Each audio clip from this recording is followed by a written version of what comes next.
Subscribe now and press the bell icon. Never miss an update. नमस्ते, good morning और सभी लोगों का स्वागत है। सब लोगों को एक बार फिर से नमस्ते। अर्पित साहब राधे राधे, राहुल तिवारी जी गुड मॉर्निंग। और हमारे वेदित अग्निहोत्री जी का कहना है कि साहब प्रागैतिहासिक काल करा दीजिए। हाँ ठीक है, हो सकता है, कोई दिक्कत नहीं है। हम लोग अपने प्रागैतिहासिक काल जिसे स्टोन एज कहते हैं उसे भी पढ़ सकते हैं, पढ़ लेंगे, चलिए कोई दिक्कत नहीं है। आज तो चूंकि टॉपिक डिसाइड हो गया है तो हम लोग आज इसको पढ़ लेते हैं। जब हम लोग इसको ख़त्म करेंगे तब इस पर प्रागैतिहासिक काल पर कर लेंगे। फिर इमरान साहब ने पूछ लिया इतिहास किसे कहा जाता है। इतिहास की बेटा डेफिनीशन बहुत वाइड है, बहुत इमरान, इतिहास बहुत वाइड डेफिनीशन वाला वर्ड है। अगर छोटे शब्द में शब्दों को तोड़कर अगर बात किया जाए तो आपने जो लिखा है इतिहास इति और हास मिलाकर है, यानी कि ऐसा ही होगा या ऐसा ही हुआ होगा। तो जो घटनाएं घट चुकी हैं उनके बारे में उसी तरह से पढ़ना, जो घटी हैं उनको हम लोग इतिहास कह देते हैं। एक शाब्दिक अर्थ में मैंने आपको बताने की कोशिश की है। इतिहास का डेफिनेशन बहुत बड़ा है ना, तो उसके लिए कोई मतलब भी नहीं है, क्योंकि हम लोगों को न सवाल कहीं पूछेगा न कहीं इसको एक्सप्लेन करना है कि किसी बड़े एग्जाम में जाए तो वहाँ पर इस बात को परिभाषित करना हो कि व्हाट इज़ हिस्ट्री, तो ऐसा कुछ है नहीं, तो कोई खास मतलब भी नहीं बनता है। चलिए, तो हम लोग बात कर रहे हैं अपने आज के टॉपिक। चूँकि पिछली बार जब हमारी आपकी क्लास हुई थी जिसमें हम लोग ने क्वेश्चन आंसर के फॉर्म में देखा था, मॉडर्न हिस्ट्री पढ़ लिया, उससे जुड़े हुए कुछ प्रैक्टिस सेशन को रखा था जिसको आप लोगों ने बखूबी अंजाम दिया, अच्छा सा किया था, उसको हम लोग ने पढ़ा था। आज हम लोगों का वायदा ये था, हमारा आपका प्रॉमिस ये था कि आज हम लोग एंशिएंट इंडिया से शुरुआत करेंगे। ऐसा कुछ डिमांड भी आपका था, आपकी ओर से आया हुआ था, तो उसको हम लोग आज पढ़ना शुरू कर रहे हैं। मैं स्वस्थ हूँ बेटा, और मैं फिट हूँ, और आप भी फिट होंगे, और आप फिट भी रहिए क्योंकि अब एग्जाम का समय शुरू होने वाला है, ठीक है ना। चलिए, तो आज हम लोगों का जो वायदा हुआ था इंडस वैली सिविलाइजेशन यानी एंशिएंट इंडिया पढ़ने को लेकर, तो हम लोग उसको लेकर आगे चल रहे हैं। और आज हम लोगों का जो टॉपिक शुरू होने वाला है वो है सिंधु घाटी की सभ्यता। कुछ मैं कमेंट्स भी देख पा रहा हूँ सिंधु घाटी सभ्यता को लेकर, अर्पित जी ने और एक दो लोगों ने अपने अपने क्रोनोलॉजिकल ऑर्डर दिए हुए हैं, यानी तिथि क्रम बताने की कोशिश की है। ठीक है, अभी उसको भी पढ़ते चलते हैं। तो आज हम लोग पढ़ेंगे भारत की सबसे पुरानी सभ्यता, भारत की वो पहली सभ्यता जिसने आज के वर्तमान दौर को, आज के वर्तमान आर्कियोलॉजिकल सेक्ट को या सेक्टर को डेवलप करने का काम किया, आज के आर्किटेक्चरल सिस्टम को भी डेवलप करने का काम किया। सब कुछ कहीं ना कहीं हम लोगों का सिंधु घाटी सभ्यता से ही मिला हुआ है। ये भारत की पहली शहरी सभ्यता, this was first urban civilisation of India, यानी बहुत कुछ हम लोगों को इस सभ्यता से मिला है। क्या क्या मिला, कैसे कैसे मिला, हम लोग उसकी बात करते हैं, ठीक है ना। हाँ बेटा, ये आप कोई भी एग्जाम दें, एनटीपीसी को लेकर दें, यूपीएससी को लेकर दें, स्टेट पीसीएस को लेकर दें, जो भी आप ऐसा कुछ करेंगे तो फिर हम इसको जो है यानी किसी भी एग्जाम के लिए एक काम कर जाएगा आपका, ठीक है। चलिए टॉपिक की शुरुआत करते हैं। सिंधु घाटी सभ्यता, देखिए पहले तो नाम से समझा जाए, इसके तिथि क्रम को बाद में समझेंगे। ये नाम क्यों पड़ गया, इंडस वैली सिविलाइजेशन नाम देने के पीछे कारण क्या है। देखिए सिंधु घाटी सभ्यता में अगर आप एक बात, छोटा सा लाइन देखें और शब्द का सबसे पहला आप नाम देखेंगे तो वो है आपका सिंधु, यानी कि इंडस जो लिखा हुआ है ना। अब जल्दी से, चूंकि आप लोगों का मैंने देखा कि मंडे ट्यूसडे में आप रिवर्स के बारे में पढ़ रहे थे, तो आप जल्दी से, सर क्या मॉडर्न हिस्ट्री का कवर, मॉडर्न हिस्ट्री पढ़ा चुका हूं बेटा रोशनी, मैं मॉडर्न हिस्ट्री को पढ़ा चुका हूं, खत्म कर चुका हूं। लास्ट टाइम हम लोग उस चीज को पढ़ भी चुके हैं, उसका प्रैक्टिस भी कर चुके हैं, ठीक है। चलिए, तो अगर बात करें नदियों के क्रम को, तो सिंधु नदी कहाँ से निकलती है, ओरिजिन फॉर्म कहाँ से होता है, ओरिजिन कहाँ से है सिंधु नदी का, बहुत जल्दी से आंसर करिएगा, ठीक है। ओरिजिन प्लेस कहाँ है सिंधु नदी का, क्योंकि आप लोग अपने ज्योग्राफी वाले अंकित सर के साथ मिलकर भारत की नदियों के बारे में पढ़ चुके हैं। तो जल्दी से बताइए कि सिंधु नदी निकलती कहाँ से है, इसका ओरिजिन प्लेस कहाँ पर है, फिर हम लोग इसको आगे बढ़ाते चले जाएंगे, ठीक है। तो जल्दी से आंसर करिए कि ओरिजिन प्लेस कहाँ है सिंधु नदी का, जल्दी से आंसर करिए बेटा। आप सब लोग जानते हैं, मैं जानता हूं इस बात को, आप लोग ने पढ़ा है और पढ़ भी चुके हैं, इसलिए मैं आपसे पूछ रहा हूं, ठीक है। तो जल्दी जल्दी आंसर कर दीजिए। बिल्कुल, एक देखिए अनुज जी ने आंसर किया तिब्बत, प्रकाश जी ने आंसर किया है मानसरोवर, ठीक, और भी लोगों ने आंसर किया है, मैं ये नहीं कहता। सुशील कुमार जी हैं, हाँ बिल्कुल सही, बहुत बढ़िया, वेरी गुड।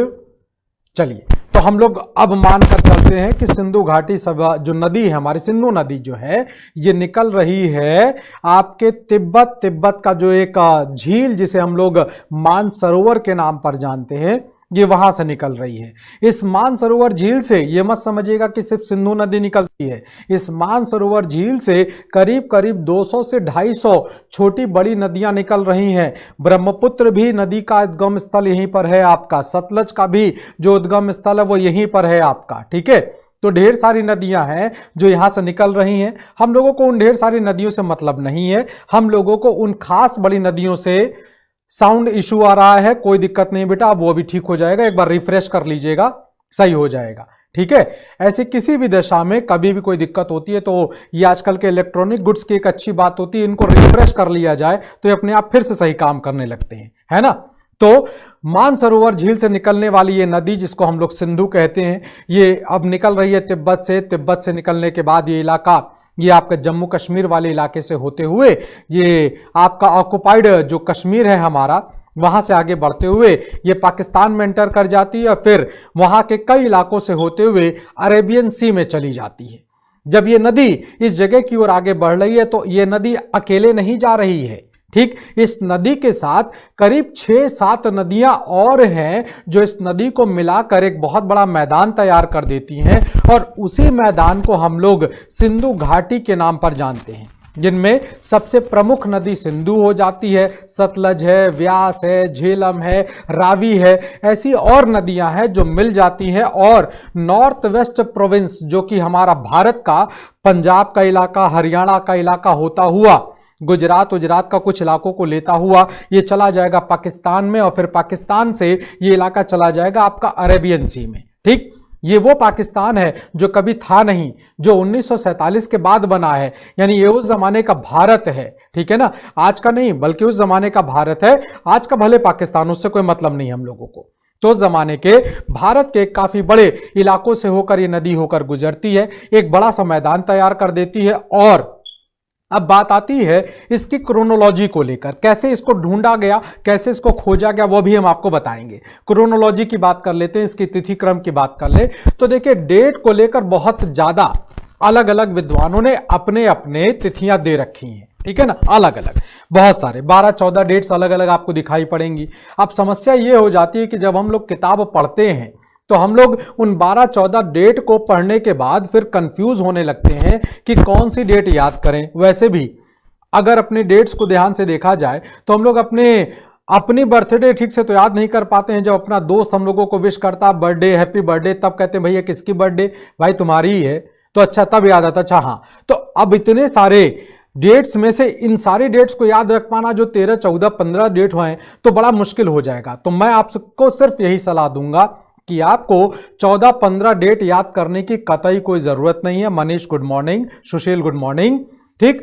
तो आपको 12-14 डेट्स याद करने की कतई कोई जरूरत नहीं है। हाँ, प्रकाश जी जैसा आपने बताया, जॉन मार्शल, तो ये अलग अलग डेट आपको याद करने की कतई कोई जरूरत नहीं है। आपको सिर्फ और सिर्फ 2 डेट याद रखनी है, क्योंकि भारत का जो परीक्षा का, चाहे यूपीएससी को लेकर ले देखें, स्टेट प्रोविंशियल सिविल सर्विसेज की बात करें या और छोटे छोटे एग्जाम की बात कर लें, स्टेट लेवल के और जो एग्जाम होते हैं, तो सभी जगहों पर आपको जो डेट याद रखनी है, जो डेट आपसे पूछी जाएगी, उस डेट को मैंने यहां पर मेंशन करके रखा हुआ है, ठीक है ना, बस इससे ज्यादा जरूरत नहीं है। एक डेट आपने देखा है, लिखा हुआ है 2500 से 1500 ईसा पूर्व, ठीक है ना।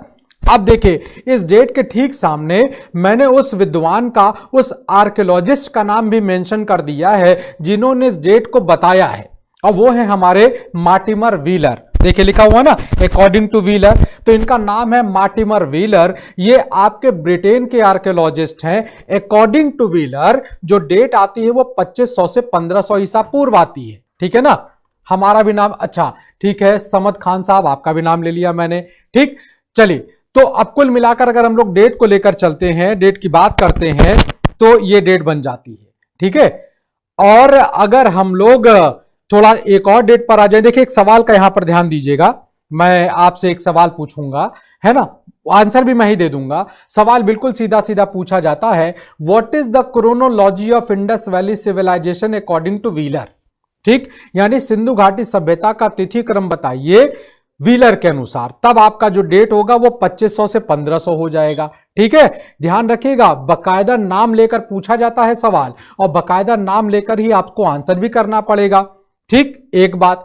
दूसरी बात, ये डेट याद रखिएगा, अकॉर्डिंग टू व्हीलर हो गया। दूसरा सवाल पूछा जाएगा, what is the chronology of Indus valley civilisation according to C14, जिसे हम लोग कार्बन डेटिंग प्रोसेस कहते हैं।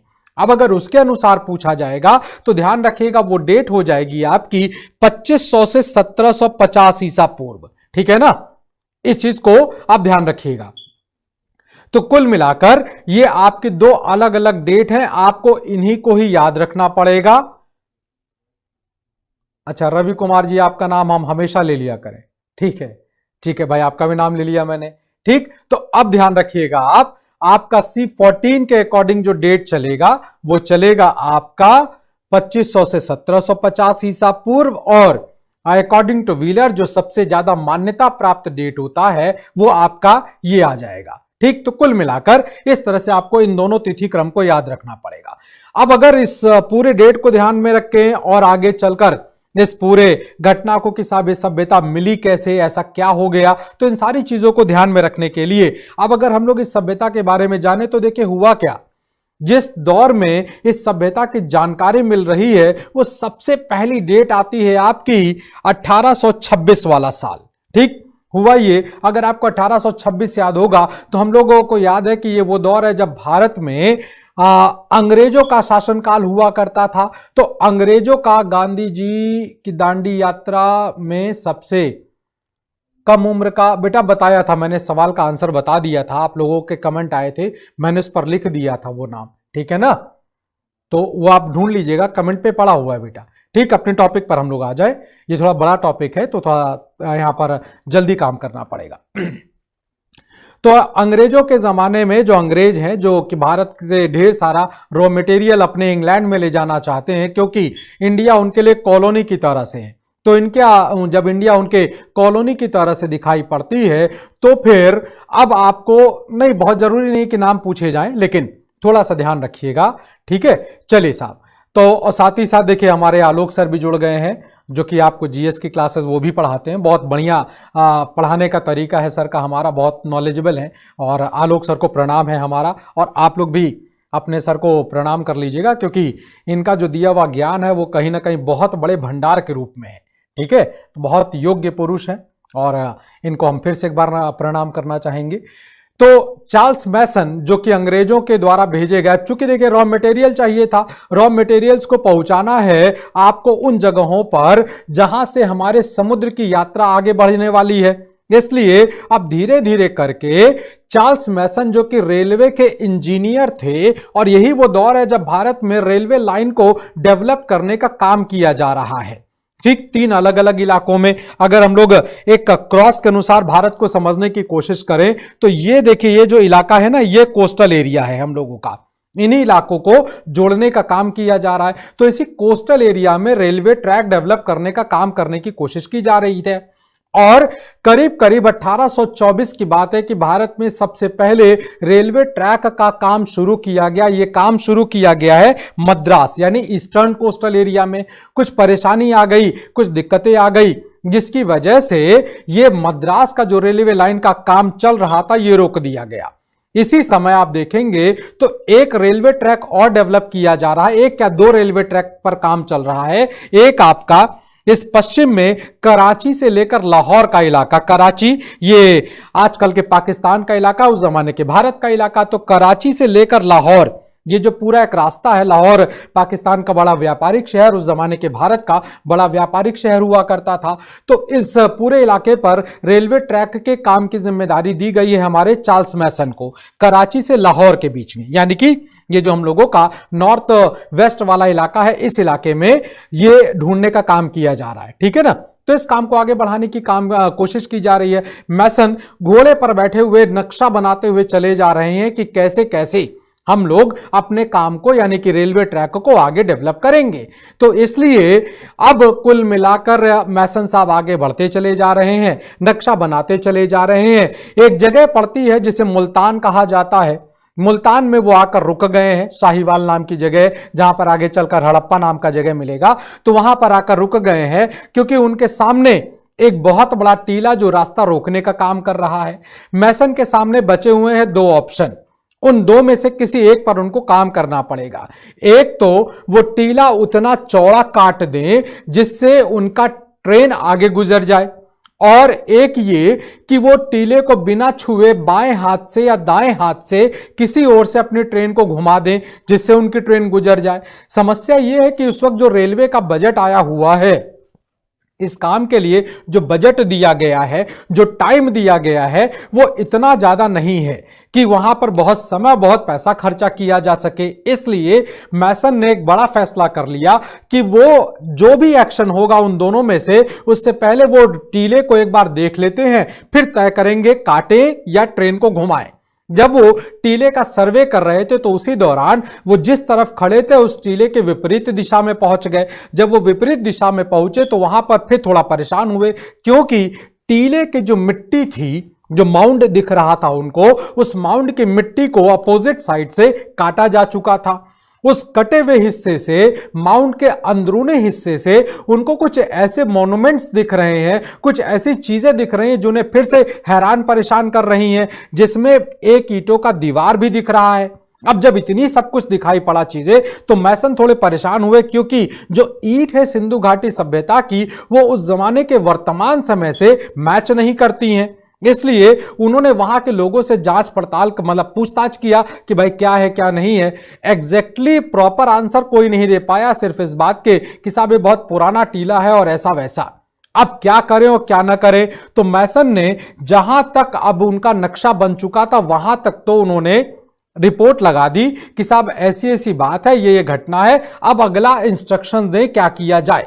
मैसन को वापस बुला लिया गया, मैसन वापस चले गए हैं और उनकी जगह पर आगे चलकर दो इंजीनियर का ठेकेदार भाई हैं जिनको भेज दिया गया है, जो लोग जिन्हें ब्रेंटन ब्रदर्स के नाम पर जाना जाता है। तो ये दोनों लोग आए हैं। इन दोनों लोगों ने मैसन के दिए हुए चार्ट के आधार पर रेलवे ट्रैक को वहां तक बना दिया जहां तक का उनका नक्शा बना हुआ है। इसी समय 1853 की बात है कि जनरल कनिंघम को भेजा गया, जो कि एक और आर्कियोलॉजिकल सेक्टर से ताल्लुक रखने वाले व्यक्ति हैं। जनरल कनिंघम ही वो पहले शख्स हैं जिन्होंने सबसे पहली बार इस सभ्यता के बारे में कुछ ऐतिहासिक प्रमाण देने शुरू कर दिए हैं। लेकिन इस पर जो बड़ा काम किया गया, वो बड़ा काम किया गया आगे चलकर 1920 में। क्या हुआ उसके बारे में भी बताते हैं, क्योंकि एक लाइन देखिए यहां पर लिखा हुआ है, Indus civilisation also known as a bronze age culture. ठीक, यानी सिंधु घाटी सभ्यता को कांस्य युगीन सभ्यता के नाम पर जाना जाता है, ब्रॉन्ज एज कल्चर। अब हमें जल्दी से आप लोग आंसर करेंगे, और वो आंसर ये, क्वेश्चन ये है कि व्हाट इज ब्रॉन्ज, ब्रॉन्ज क्या है, कांसा क्या है, व्हाट इज ब्रॉन्ज। जल्दी से इसका आंसर कर दीजिए। ब्रॉन्ज क्या है, जल्दी से आंसर करिएगा, बहुत जल्दी से करिएगा क्योंकि हम लोग के पास थोड़ा समय कम रहेगा। जॉन ब्रेंटन और विलियम ब्रेंटन, बिल्कुल सही है। अमरजीत जी, मैं डेली क्लास लिया करूं बेटा, देखो ऐसा है कि एक शेड्यूल बना है, उस शेड्यूल को फॉलो करना पड़ेगा, है ना। तो उस शेड्यूल में मेरी क्लास फ्राइडे और सैटरडे आती है, इसलिए हम लोग फ्राइडे और सैटरडे, और सफिशियंट है बेटा। हम लोग अपना इसी तरह से देखो, एकदम से पूरी क्लास हो जाए और फिर हम लोग खाली इसमें परेशान हो तो मैं कोई फायदा नहीं है। बहुत बढ़िया, देखिए टेक्निकल ऐड करके कोई है साहब, उन्होंने आंसर सबसे पहले दिया हुआ है, टिन और कॉपर को मिलाया गया है। ठीक है, बाकी लोगों ने भी आंसर देना शुरू कर दिया है, बहुत बढ़िया, क्या बात है, बहुत बढ़िया।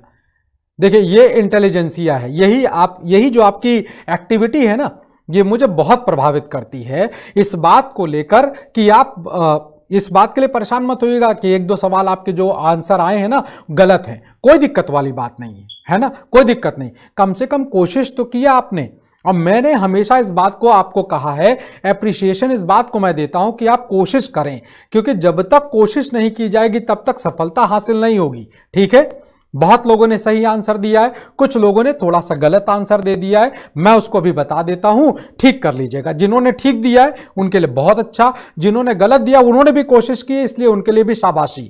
तो जो ब्रॉन्ज है ये आपका कॉपर और टिन को मिलाकर बनने वाला एलॉय है, ठीक है ना। ये एक मिश्र धातु है, एलॉय मेटल है, जो कि कॉपर और टिन को मिलाकर बनाया जाता है। टिन है बेटा, TIN, नॉट 10, ठीक है राठौर साहब, देख लीजिएगा उसको। तो ये दो अलग अलग मिश्र धातुओं को मिलाकर बना हुआ है, यानी मिश्र धातु है, ये दो अलग अलग धातुओं को मिलाकर बना है। अब देखिए, मैंने सिर्फ इसलिए पूछा ब्रॉन्ज, ना भी पूछते कोई दिक्कत नहीं था, लेकिन बड़ा साधारण सा दिखने वाला ये मेटल का ये पूरा फॉर्मेशन, ये इतना इंपॉर्टेंट है कि भारत के हर एग्जाम में आप देखेंगे तो आपको दिखाई पड़ेगा। स्टेट के लोकल एग्जाम ले लीजिए, चाहे UPSC का एग्जाम ले लीजिए, पूछा जाता है व्हाट इज ब्रॉन्ज, कांसा क्या है, और इसी तरह के ऑप्शन आ जाएंगे, ठीक है ना। तो ध्यान रखिएगा, ये बहुत छोटा सा साधारण सा दिखने वाला मेटल बहुत इंपॉर्टेंट हो जाता है और अक्सर एग्जाम में पूछा जाता है, ठीक है, इसलिए मैंने यहां पर पूछा है। एक लाइन और यहां पर ध्यान रखिएगा, या हम सवाल पूछ लें ताकि याद रहे वो। अब भारत दुनिया में मानव के द्वारा बाय ह्यूमन बीइंग सबसे पहले यूज किया गया मेटल कौन सा है? Which metal was used by first time by human being, यानी मानव के द्वारा सबसे पहले किस धातु का प्रयोग किया गया? जल्दी से आंसर कर दीजिए, बहुत जल्दी से आंसर करिएगा कि मानव के द्वारा, इंसान के द्वारा सबसे पहले किस मेटल का यूज किया गया है। अब इसका आंसर करिए, जल्दी से करिए, जल्दी जल्दी अपने कमेंट देना शुरू कर दिए। बहुत बढ़िया, रोशन जी हैं, रोहन है, रंजन है, मंटू साहब हैं, अर्पित साहब हैं, टेक्निकल एजुकेशन है कोई साहब, ठीक, बहुत बढ़िया है। तो ध्यान रखिएगा, सबसे पहले जिस एक मेटल का प्रयोग किया गया है वो है कॉपर, बहुत बढ़िया। कुछ लोगों ने आयरन भी नाम लिया है, आयरन नहीं है बेटा, कॉपर सबसे पहला जो मेटल है जो इंसान के द्वारा प्रयोग किया गया है, इस बात का ध्यान रखिएगा, ठीक है ना।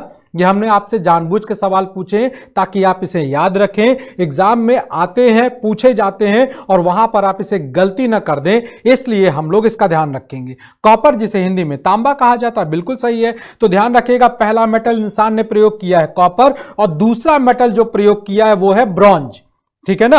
और इस समय तक, जिस वक्त सिंधु घाटी सभ्यता के लोग इसका प्रयोग कर रहे हैं, कई सारी और सभ्यताएं हैं जहां पर भी इन सारी चीजों का प्रयोग किया जा रहा है, यानी कि कांसे का प्रयोग किया जा रहा है। बात हम लोग कर रहे थे 1920 को लेकर। तो 1920 के में एक बहुत बड़े आर्कोलॉजिस्ट भारत भेजे गए हैं जिन्हें जॉन मार्शल कहा जाता है।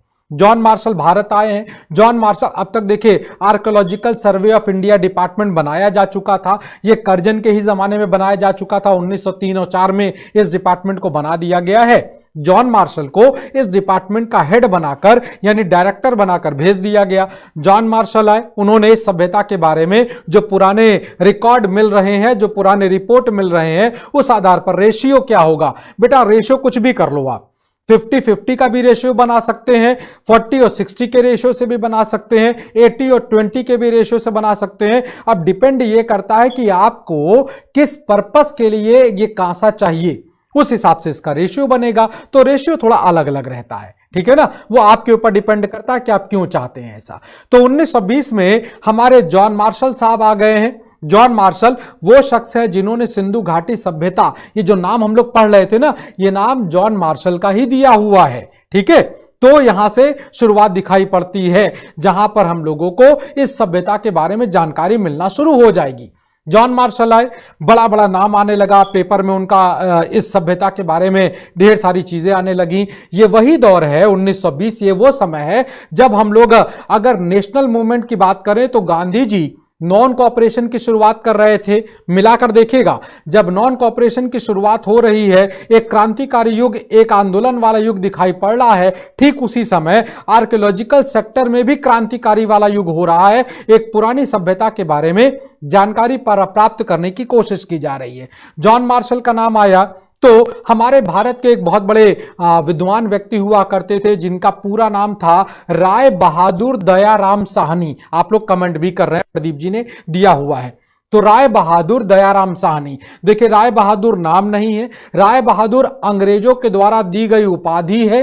जो कि आप लिख भी सकते हो, किताबों में कई जगहों पर राय बहादुर के साथ लिखा है और कुछ जगहों पर राय बहादुर के साथ नहीं लिखा हुआ है। तो दयाराम साहनी के द्वारा अब सबसे पहले जिस जगह की खुदाई की गई, जिस जगह के बारे में जानकारी हासिल की गई है, वो जगह है हड़प्पा। ठीक है, इसीलिए सिंधु घाटी सभ्यता का जो दूसरा नाम कह लीजिए या तीसरा नाम कह लीजिए वो हड़प्पा सभ्यता हो जाता है, because Harappa was first sight which was excavated by any Indian person in this site। यानी किसी भारतीय के द्वारा इस सभ्यता के पहले किसी क्षेत्र को ढूंढा गया था, तो फिर ये निकल कर आ रहा था। ठीक है, तो अब हम लोगों को सिंधु घाटी सभ्यता के 3 नाम पता चल गए हैं। एक नाम है सिंधु घाटी सभ्यता, दूसरा नाम है कांस्य युगीन सभ्यता और तीसरा नाम है हड़प्पा सभ्यता, क्योंकि हड़प्पा नाम की जगह सबसे पहले ढूंढी गई है। ठीक, अब ये 3 नाम ध्यान रखिएगा, तीनों नाम अलग अलग मिलते हैं, तीनों नाम से सवाल बनते हैं। तीनों नाम क्यों लिए जाते हैं हम लोगों ने इसको भी ध्यान से पढ़ा हुआ है। ठीक है, चलिए भाई अगले टॉपिक पर आ जाते हैं, अगले हिस्से पर आ जाएं। अभी हम लोग ने कहा ना, जॉन मार्शल ने इस पूरी सभ्यता का नाम नदी के ऊपर रख दिया, जिसे सिंधु नदी के नाम पर जाना जाता है। ऐसा नहीं कि खाली सिंधु नदी के ही किनारे सभ्यता का विकास हुआ, हमने भी आपसे कहा ढेर सारी नदियां हैं। 7 नदियां तो प्रमुख तौर पर दिखाई पड़ती हैं, क्योंकि आगे चलकर वैदिक आर्यों के द्वारा इसी सिंधु घाटी सभ्यता को सप्त सिंधु प्रदेश कह दिया जाएगा। वो भी हम लोग जब वैदिक काल पढ़ेंगे तो वहां पर आपको बता देंगे। ठीक है, अब बात आती है इस सभ्यता के विस्तार को लेकर, इस सभ्यता का पूरा क्षेत्र कितना बड़ा बड़ा है और किन किन किनारों पर, यानी कि सबसे किनारे किनारे कौन से हिस्से दिखाई पड़ रहे हैं। तो देखिए, सबसे उत्तर में जो हिस्सा दिखाई पड़ता है वो आपका दिखाई पड़ेगा मांडा। ठीक, ये उत्तरी हिस्सा है मांडा। मांडा जिस नदी के किनारे आता है वो नदी है चिनाब। ठीक है, ये चिनाब नदी के किनारे है और ये आपका जम्मू कश्मीर का इलाका है। जम्मू कश्मीर के अगर वर्तमान समय की बात करें ना, तो वर्तमान समय में जो जम्मू कश्मीर का अखनूर सेक्टर आता है ना, ये वहां पर आता है। तो ये उत्तर में मांडा, जो कि अखनूर सेक्टर वर्तमान समय में आता है, जो कि चिनाब नदी के किनारे आता है, तो ये वहां पर आया हुआ है। ठीक है, ASI, हाँ ठीक है, कोई दिक्कत नहीं बेटा। तब जो आपका आर्कियोलॉजिकल सर्वे ऑफ इंडिया है, ये उस वक्त नाम नहीं दिया गया है। उस वक्त जो नाम चल रहा था वो नाम आपका चल रहा था एशियाटिक सोसाइटी ऑफ बंगाल। ठीक है ना बेटा, सुशांत जी। ठीक है, चलिए कोई दिक्कत नहीं। अब अगर हम लोग दक्षिण की बात करते हैं, दक्षिण में कौन सा इलाका है, तो इलाका आता है दैमाबाद। ये आपका महाराष्ट्र का इलाका है। महाराष्ट्र में एक जगह पड़ती है जिसे हम लोग अहमदनगर कहते हैं। ठीक है ना, ये महाराष्ट्र में एक जगह पड़ती है अहमदनगर, तो अहमदनगर का इलाका है आपका दैमाबाद। ठीक है, अहमदनगर में पड़ता है और जिस नदी के किनारे है उस नदी को प्रवरा नदी के नाम पर जाना जाता है, रिवर प्रवरा। ठीक है, उस नदी के किनारे है। अब अगर पूर्वी सिरे की बात करते हैं, ईस्टर्न कोस्टल ईस्टर्न कॉर्नर की बात करते हैं, तो वो हमारा इलाका आ जाता है आलमगीरपुर। आलमगीरपुर आपका उत्तर प्रदेश में आता है। उत्तर प्रदेश में एक जगह है जिसे हम लोग मेरठ के नाम पर जानते हैं, तो ये वहां पर आता है। तो उत्तर प्रदेश का मेरठ नाम का जिला है और जिस नदी के किनारे ये है वो हिंडन नदी है। अब थोड़ा सा यहां पर ध्यान रखिएगा, जो हिंडन नदी है ना, ये नदी कुछ किताबों में यमुना लिखा गया है, हिंडन नदी की जगह पर यमुना लिख दिया गया है। परेशान बिल्कुल मत होइएगा, हिंडन नदी ही आगे चलकर यमुना में शामिल हो जाएगी, इसीलिए कुछ किताबों में यमुना का नाम दिया हुआ है, हिंडन का नाम नहीं लिखा हुआ है। ऐसा अगर कुछ पढ़ने को मिलेगा तो कंफ्यूज मत होइएगा। अब हमें जल्दी से बता दीजिए कि पूरी दुनिया में मेरठ क्यों प्रसिद्ध है, मेरठ जो वर्ल्ड वाइड फेमस है उसका कारण क्या है, बहुत जल्दी से बताइएगा। 2 कारण हैं जिसकी वजह से मेरठ पूरी दुनिया में प्रसिद्ध है। अब जल्दी से इसका आंसर कर दीजिएगा। ठीक है, बाकी हम लोग अगली बात करते हैं।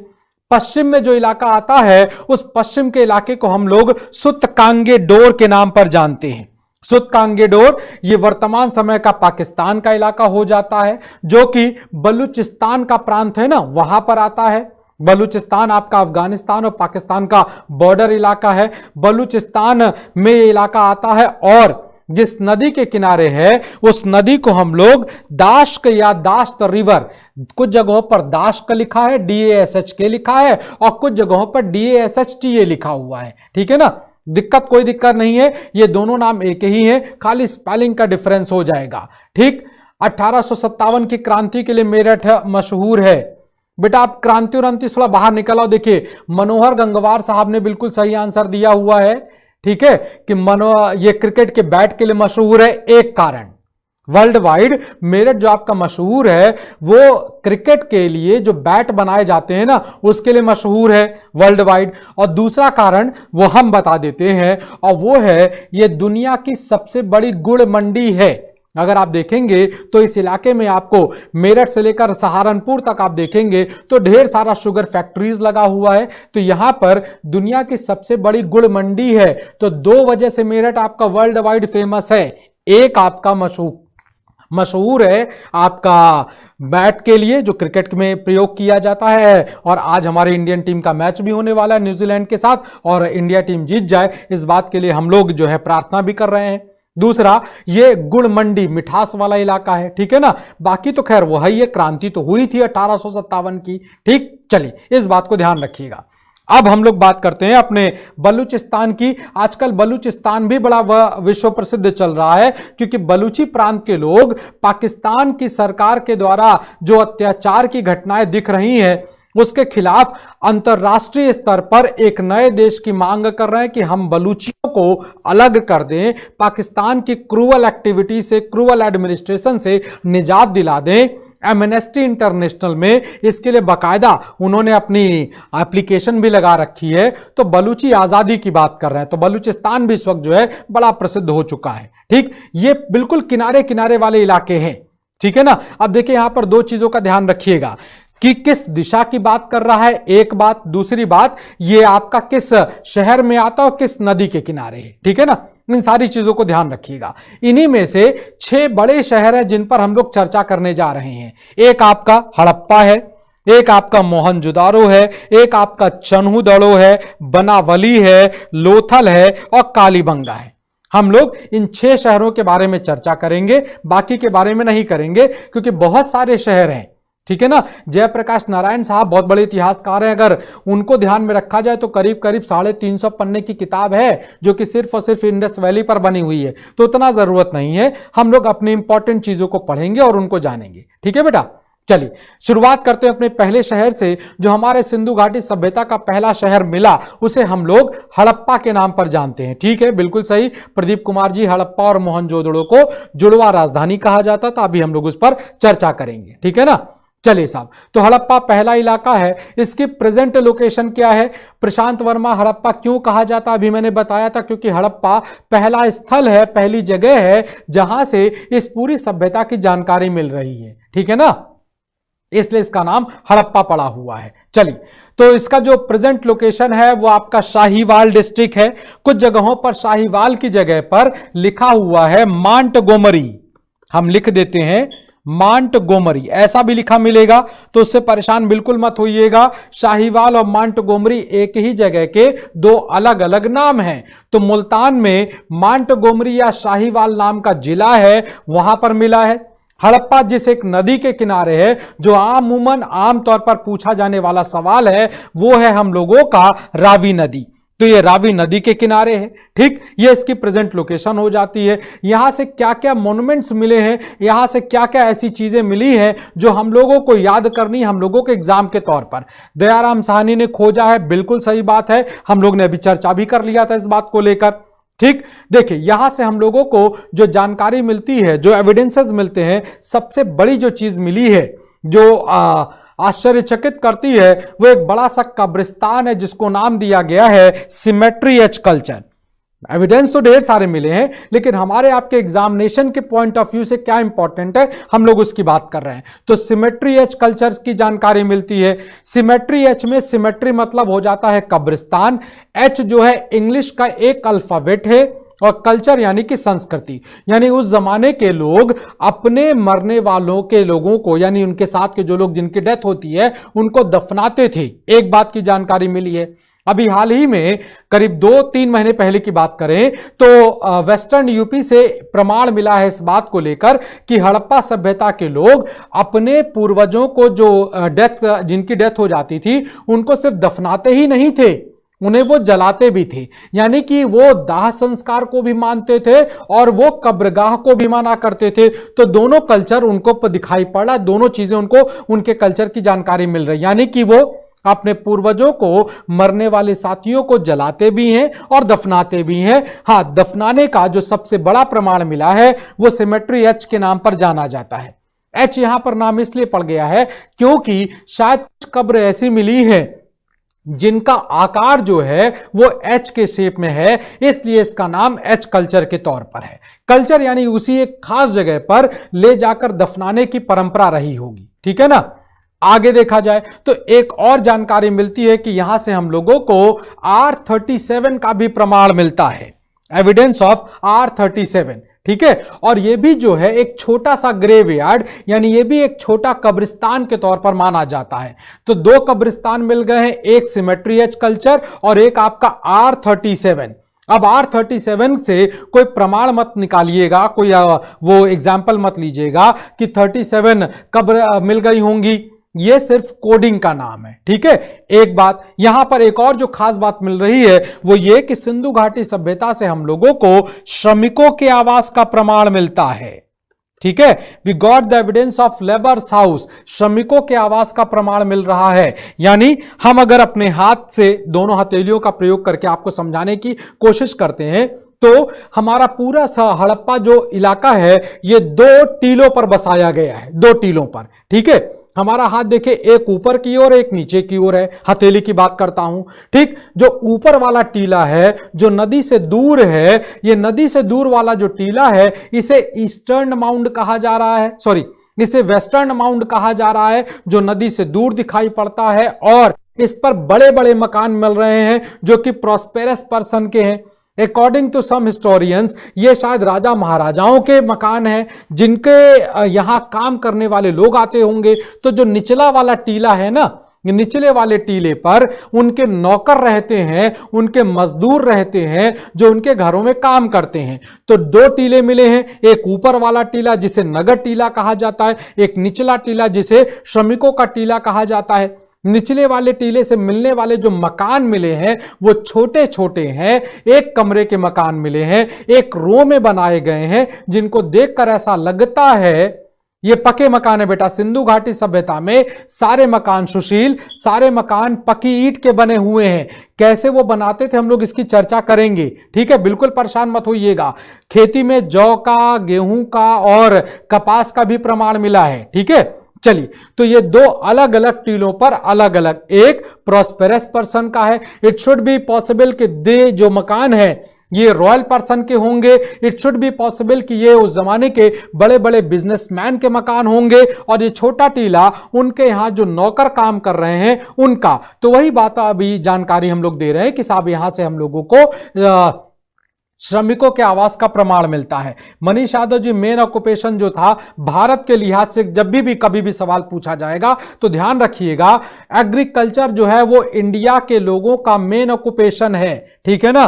साथ ही साथ सिंधु घाटी सभ्यता के लोग भी खेती के साथ साथ व्यापार भी कर रहे थे, तो दोनों चीजें हैं। लेकिन मेन ऑक्यूपेशन जब भी पूछा जाएगा तो ध्यान रखिएगा वो आपका होगा एग्रीकल्चर, ठीक है ना। चलिए साहब, अगले उस पर आकर देखा जाए तो अगली जो जगह मिल रही है वो आपकी मोहनजोदड़ो है, जिसे मोहनजोदारो भी कहा जाता है। यहां के बारे में मोहनजोदड़ो का जो उत्खनन है, जो इसके बारे में जानकारी दी जा रही है, वो जानकारी हमको सबसे पहले दी है राखाल दास बनर्जी साहब ने। राखाल दास बनर्जी, ठीक है ना। राखाल दास बनर्जी जो हैं वो बहुत बड़े प्रोफेसर हैं। और एक छोटा सा क्वेश्चन और जल्दी से ले लीजिए और जल्दी से आंसर कर दीजिएगा कि उत्तर प्रदेश की सबसे पहला विश्वविद्यालय कौन सा है। उत्तर प्रदेश का सबसे पहला विश्वविद्यालय कौन सा है? First university of Uttar Pradesh. जल्दी से आंसर कर दीजिएगा, उत्तर प्रदेश का सबसे पहला विश्वविद्यालय कौन सा है, फिर हम लोग इसके बारे में बात करें। जल्दी से आंसर करिए। अब देखिए, हमारे मोहनजोदड़ो का जो प्रेजेंट लोकेशन है वो कहां कहां पर है। देखिए, सवाल का आंसर देते रहिएगा, हम लोग पढ़ रहे हैं, बात दूसरी है, ठीक है ना। उत्तर प्रदेश का सबसे पहला विश्वविद्यालय हम पूछ रहे हैं, ठीक है। चलिए, तो कुल मिलाकर जो हमारे लोगों का वर्तमान समय है वह जो आपका ये मोहनजोदाड़ो आता है, Takshashila, BHU, Nalanda, AMU, JNU, बहुत बढ़िया, कलकत्ता विश्वविद्यालय, नालंदा, काशी हिंदू विश्वविद्यालय, चलिए अलीगढ़। चलिए अब मैं आंसर दे देता हूं आपको। देखिए इनमें से जो आपने जितने भी नाम लिए हैं, बस बहुत बढ़िया, एक हमारे अखिलेश गुप्ता जी का सही आंसर आया है और वो है आपका इलाहाबाद विश्वविद्यालय। ठीक है, अंशु चौधरी साहब ने भी सही बोला हुआ है। ठीक है, शैलेश जी भी सही बता रहे हैं। इलाहाबाद विश्वविद्यालय उत्तर प्रदेश का पहला विश्वविद्यालय है, ध्यान रखिएगा। 1887 में 1887 में इलाहाबाद यूनिवर्सिटी को बनाया गया है। यह पहले कलकत्ता यूनिवर्सिटी से एफिलेटेड कॉलेज हुआ करता था। ठीक है ना, इसी विश्वविद्यालय के प्रोफेसर हैं, इसी विश्वविद्यालय के आर्कियोलॉजिकल डिपार्टमेंट के हेड हैं जिनका नाम राखाल दास बनर्जी है और इन्होंने ही मोहनजोदाड़ो के बारे में सबसे पहली जानकारी दी है। ठीक है ना, अब ध्यान रखिएगा, उत्तर प्रदेश के जो जितने भी बच्चे देख रहे हैं, जो भी उत्तर प्रदेश से जुड़े हुए सवाल और उसके बारे में जानकारी रखना चाहते हैं, तो ध्यान रखिएगा इलाहाबाद यूनिवर्सिटी पहला विश्वविद्यालय है उत्तर प्रदेश का।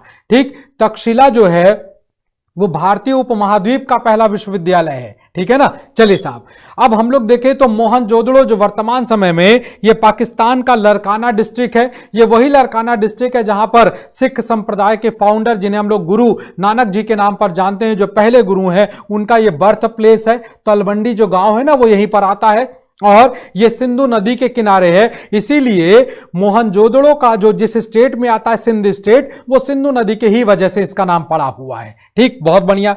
दूसरी बात, जो इसका नाम पड़ गया मोहनजोदाड़ो, मोहनजोदाड़ो शब्द का जो मतलब होता है वो होता है माउंड ऑफ डेड। मोहनजोदाड़ो जो शब्द है ना, ये शब्द आपका सिंधी भाषा का शब्द है।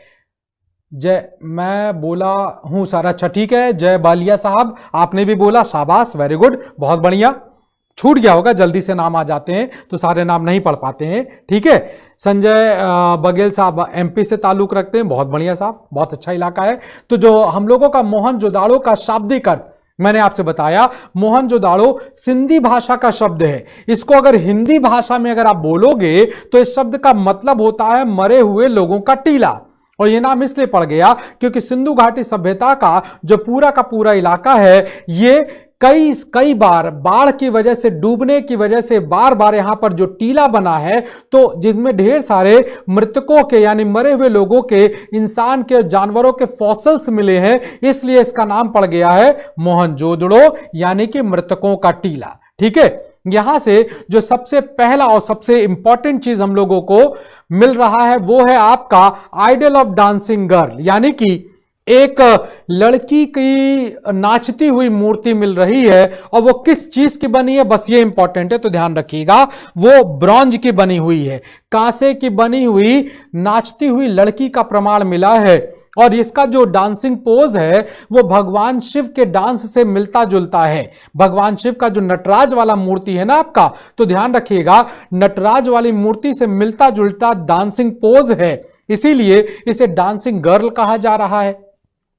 जो यहां का दूसरा बड़ा एविडेंस मिल रहा है मोहनजोदड़ो का, वो आपका दिखाई पड़ता है, वो बड़े बड़े एविडेंसेस हैं बिग बात के, यानी बड़ा सा उनके पास विशाल स्नानागार बना हुआ है।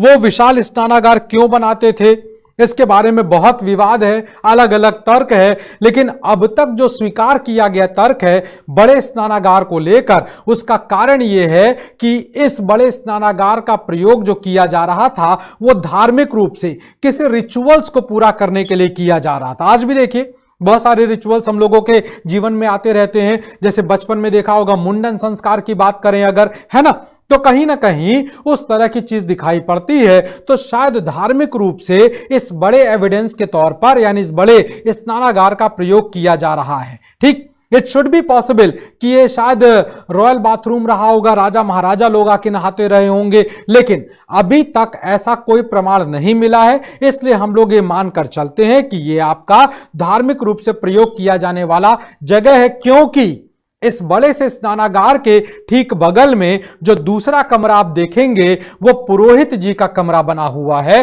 वो बड़ा सा प्रीस्ट हाउस है और उस प्रीस्ट हाउस की वजह से हम लोग इसे मानते हैं कि ये धार्मिक रूप से प्रयोग किया जाता है।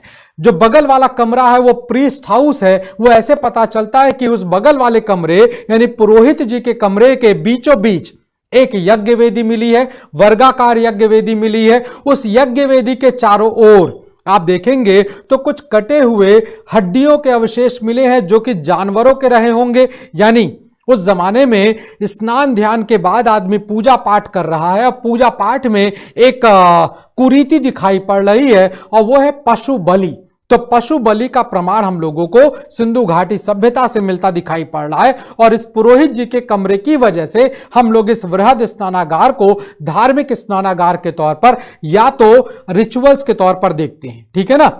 चलिए खैर आज हम लोग यहीं पर रखते हैं, आज की क्लास यहीं पर रुकते हैं क्योंकि घड़ी की सुई बता रही है कि समय पूरा हो गया है। कुछ एक मैसेज है आपके लिए, आगे की क्लास हम लोग पढ़ेंगे, परेशान मत होइएगा, आगे टॉपिक पढ़ेंगे। एक मैसेज है, देखिए सर हमको थोड़ा हाइड कर दीजिएगा।